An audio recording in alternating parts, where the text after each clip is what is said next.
Hey guys, I hope you're well. A lot of you have been asking me for this video on how to measure yourselves properly for your check-in forms. So one thing I would mention is make sure you're doing this on your check-in date first thing, before you eat, before you drink, and ideally after emptying your bowels. This is going to give you the best representation of where you're at and continue progressing towards your goals. So everyone should have a measuring tape when they're taking these measurements. Make sure you're taking it in centimetres because that is what the check-in form asks for. Now, another thing to mention is don't tense and don't flex your muscles when you're doing this.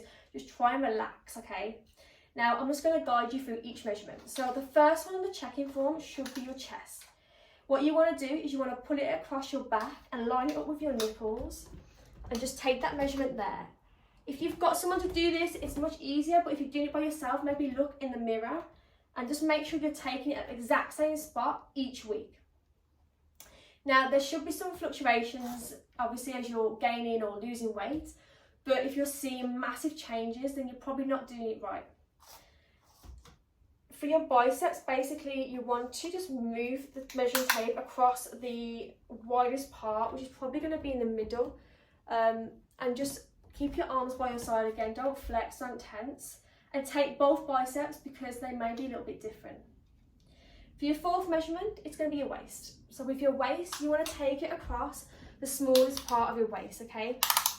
Which is around here for me. But if you haven't got that part, you can take it around the belly button. And just wrap that nice and straight around your back when you're doing these measurements, okay? For your hips, you want to take it across the widest part again, which is probably around here for me. And just make sure it's all straight at the back. For your glutes, you want to go across the widest part. So it's probably going to be around the middle. And just pull that across. And that will be your glute measurement. Now for your quads and your calves, again, you're going to do both. I know it seems a bit tedious, but they may be a little bit different. So we just want to make sure we're getting the most accurate results when we're doing these. And again, it will be probably around the middle of your quads. And then again, for your calves, it's probably going to be around the middle. Obviously, when you're doing it, just keep your foot flat on the floor. But I'm just going to show you, probably going to be around the middle of your calf, okay? So yeah, just keep on taking these measurements each week. I know it seems a little bit tedious.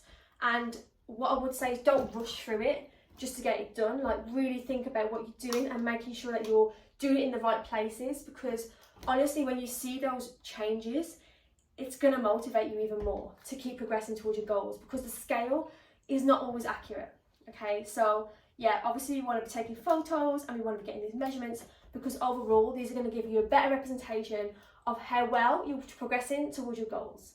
Thanks for watching, guys, and if you have any questions, do let me know.